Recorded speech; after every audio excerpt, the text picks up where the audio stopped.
You wanna know what we're all here for? Well, you better get hip to Podcast by George, Podcast by George, Podcast by George. He knows what he's fighting for. It's Podcast by George, Podcast by George.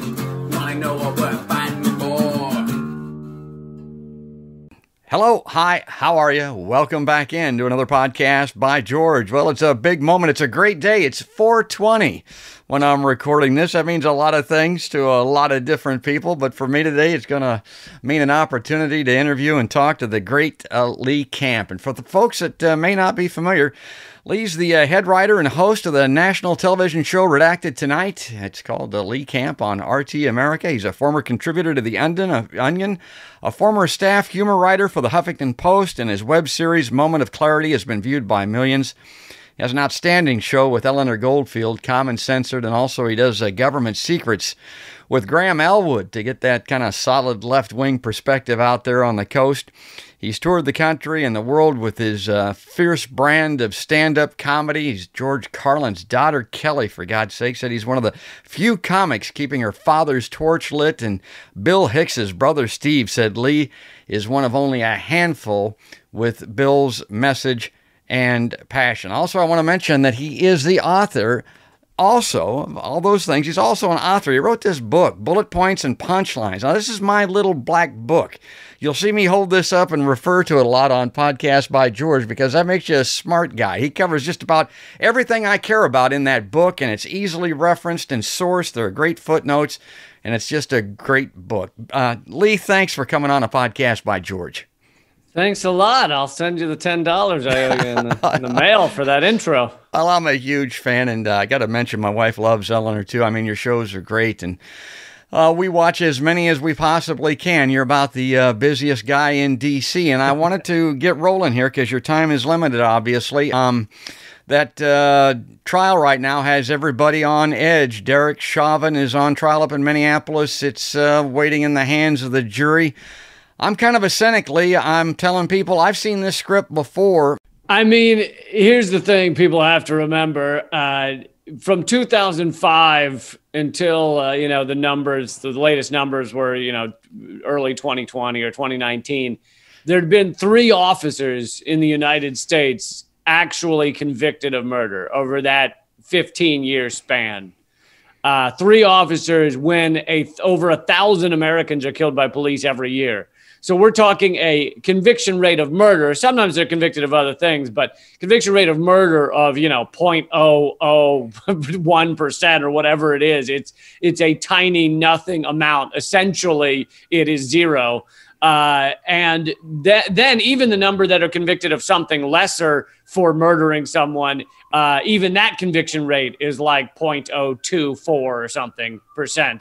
So it almost never happens. So even if Chauvin does get convicted here, I say it's the exception that proves the rule. And, whether he gets convicted or not convicted, people watching this right now might already know that what's going on, whether he's gotten off or not. But really, no matter the outcome, it won't change the entire systemic problem of American policing that has been based from the beginning on American slave patrols, white men holding guns, standing on corners, basically making sure the class structure stays in place and that the poor do not rise up. But that has been, stretched to the poor or lower classes do not, can't stand around their own town, can't stand outside their own apartment, can't drink a beer in public. Someone who did a great amount of research on it was Matt Taibbi with the book The Divide,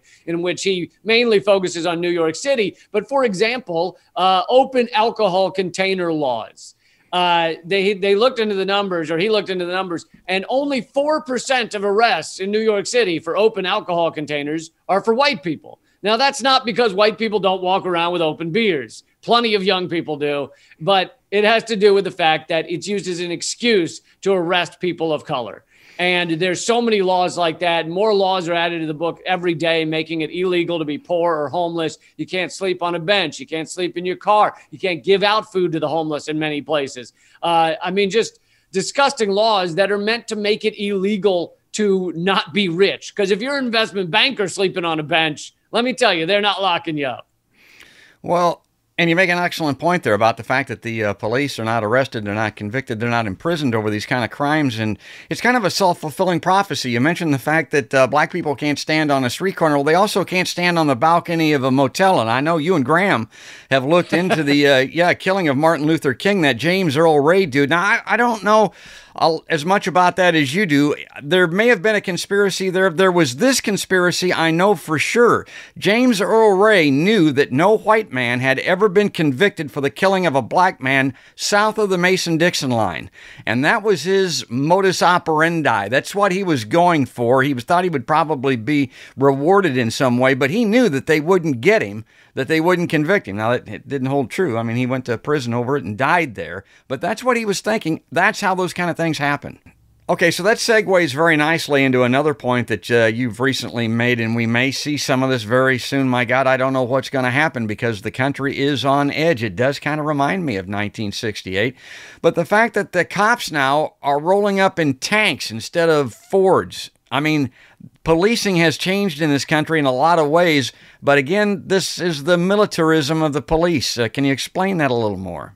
Yeah, it's grown on so many levels. I mean, if you look at the history of SWAT teams didn't come into existence until the late 90s, and the use of SWAT teams has just shot through the roof. It used to be that they were only used in extreme circumstances and extremely rarely. Now they send out SWAT teams, which are basically military groups. It's a military action.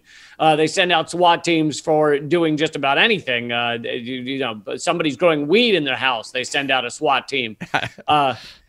And then this also goes for the amount of military weaponry they have through the 1033 program, in which the Pentagon sends excess military weaponry, which the Pentagon has tons of because we fund our Pentagon to such an egregious extent with trillions of dollars. They send that weaponry to police departments around the country so that the police departments have things like MRAPs and grenade launchers and stuff that should only be used in war. Is now in the hands of police, which is a horrific and terrifying advancement of militarized policing. Obama said he was going to decrease the 1033 program, but ultimately that bill that went through Congress did very little to decrease the amount of military weaponry in cops' hands. And that is now, whatever was reduced is now opened up again. So this has become basically a militarization of our own streets. Americans have grown to think this is somehow normal. This is not normal. Police are not militarized in most free countries, and they don't run around killing tons of people. The budget of U.S. police is if it were ranked on the budget of militaries around the world, would be the third largest military budget around the world. So if you think about that, we spend more on our police than almost every single nation spends on their military. We have created the largest, most militarized prison state in the world. We have more people in prison than any other country. If you look at the people of color in prison, it's more than the number of black people who were slaves in this country. So in a lot of ways, we have, recreated a horrific racist system, and people act like it's somehow normal. But this is not a normal way to live. This is anything but normal.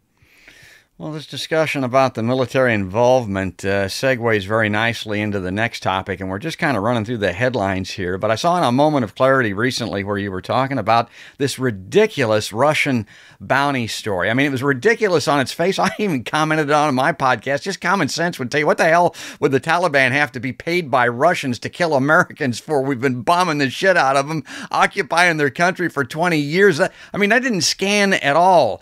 Okay, and now, unfortunately, it's come to pass that it's being revealed that the intel was all wrong. But it goes beyond that. It has to do with the collaboration of the mainstream media with the military-industrial complex and the intelligence agencies. And in specific, I was the New York Times. Can you tell us about that?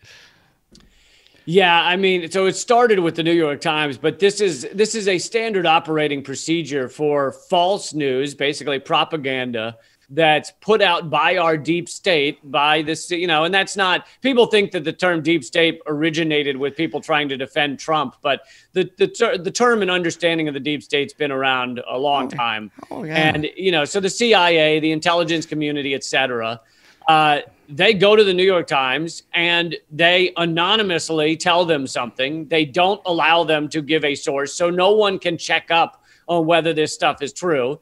But Mike Pompeo boldly, publicly said that as the head of the CIA lie, cheats, and steals. Has whole classes on how to lie, cheat, and steal. So the intelligence community goes to New York Times that they know will write a fawning report, and they say, here's some anonymous stuff to tell you. And the New York Times faithfully reports it like a stenographer for the State Department.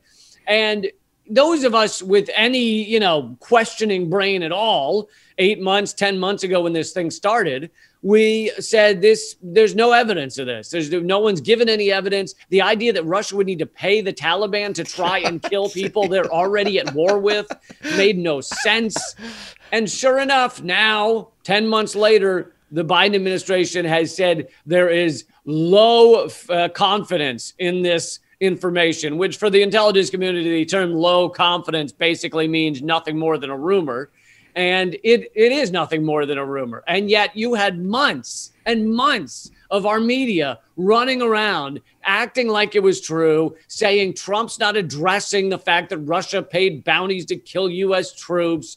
Maddow and the others on MSNBC and CNN just frothing at the mouth that Russia has paid to have U.S. troops killed. None of it proven. None of it shown to have any evidence. And again, this is something that anybody could have figured out early on. We didn't have to wait for it all to collapse to go, oh my God. And sure enough, none of these outlets will retract those stories. They may do a little story about how about how it collapsed, but they're not going to retract those stories. If you Google those stories, you can get them and send them to a friend right now, acting like it's true, but in fact, it's all collapsed. Yeah, rumors like you talked about, but conveniently timed rumors, because that bounty story came out right at the time that the peace talks were beginning and that the real gears were starting to turn to get us the hell out of there. And then all of a sudden up comes this story popping up from the intelligence state. And of course, the last thing they want us to do is to vacate these theaters of war around the world. It was within days of Trump saying he was going to withdraw 10,000 troops from Germany.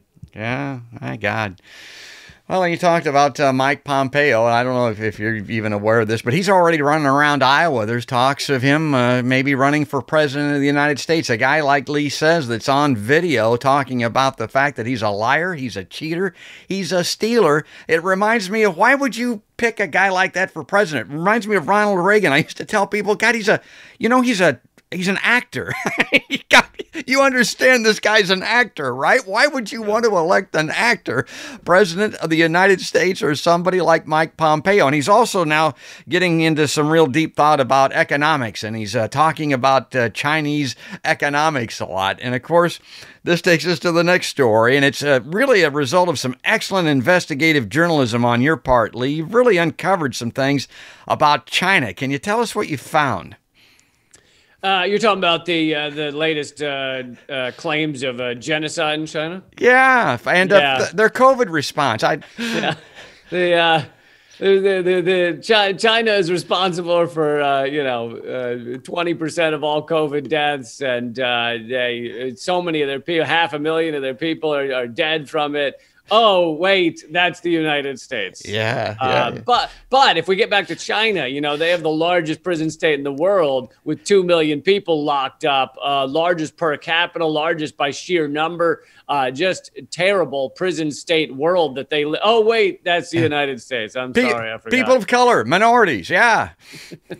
So, I put out a video about that recently that kind of went viral. It got a lot of people. I think it tricked them into watching it first, thinking I was going to trash China, and then it turns out everything I'm saying is about the United States, because a lot of this propaganda we hear about China, it's just the United States trying to point the finger at someone else for our problems. But instead, we should be dealing with our issues, with what's wrong with this country, with the fact that we have the largest surveillance state, the largest prison state, the most number of cops wandering around the streets. Why are these things happening? And they don't want to address that, because then you get into the socioeconomic system that is meant to exploit millions upon millions of people while enriching a tiny number. And that's how you end up with immense inequality. Immense inequality results in racism, results in poverty, results in misery. And, they don't want to talk about those things. So we got to point the finger at someone else. It's the immigrants that are doing it. It's Russia that's doing it. I got it. We're running out of time, of course. I knew this would happen, and Lee's got to run. I wanted to talk about something, and again, this is out of bullet points and punchlines. You mentioned in here that every conversation needs to include climate. It used to be called climate change. Then it was called climate crisis. Now it's called a climate emergency, folks. That's what the scientists are calling it. I mean, we talk about the country being on edge. The world is on edge of destruction here. And you think, well, we're kind of nested here in the heartland. We're kind of secure on our farms here in Iowa. But as Lee points out in the book, maybe the biggest cause of the climate catastrophe is animal agriculture. And Lee, my point on that is, and I got to thank you for that in the book. Right after reading that, I became a vegetarian. My wife already was, and I did, yeah. Whatever little bit that I can do. And also I brought on Matt Johnson, a guy that had been on your show. And he is kind of like an animal activist. He's kind of like Julian Assange or something like that. Yeah. He's the guy that goes in and gets the information, these terrible crimes that are being committed against life, basically. And he's the guy that's being persecuted. He's the guy that they're going after, and the people that are doing these things continue to do them. Yeah, Matt Johnson is with Direct Action Everywhere, I believe. And the thing he revealed or helped reveal with the help of another whistleblower was that they in Iowa, and I assume other places as well, were using this type of murder for the animals that is essentially locking thousands of pigs in a barn and pumping it full of superheated air, so that basically thousands of hogs die of being cooked alive over the span of hours, over the entire night. And then they go in the morning and they see if any have survived so they can kill those as well. Now, some people might say, oh, well, they were going to be killed anyway. What's the difference? But I think some people understand that there is a difference between a form of death that is quick and painless and a horrific cooking alive that goes on for hours. And so that's what he revealed. And for revealing that, the FBI has come after him, which is, of course, the opposite of what they should do. They should be going after these factory farms, which I call torture farms, and they should really be shutting those down. I understand that there are certain people that need, live in a certain way or live in a very rural place, and they need the meat from their farm to survive. And I get that happens. Something that's still going on in some cases, but it's pretty rare. Most Americans do not need meat to survive.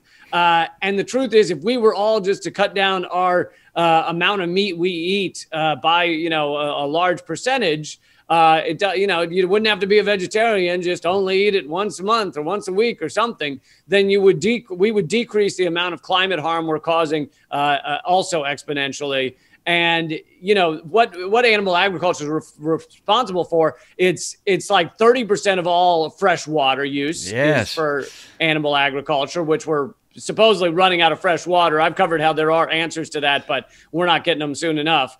We have droughts going on around the world. The ocean dead zones are largely caused by agricultural runoff as well. You have things like pig crap lagoons. I don't know if I can curse on here, but pig crap lagoons where they take just lagoons full of billions of gallons of pig feces and urine and they pump it into a lake. And then because the lake is full and they don't know what to do with it, in North Carolina, they have gotten the legislature to make it illegal to spray it into the air. So basically the entire towns in North Carolina, various towns, are laminated in pig feces because it goes into the air and it wafts down on people's houses and homes and kids and schools and everything else. And this is considered a reasonable way to deal with this? Are you kidding me?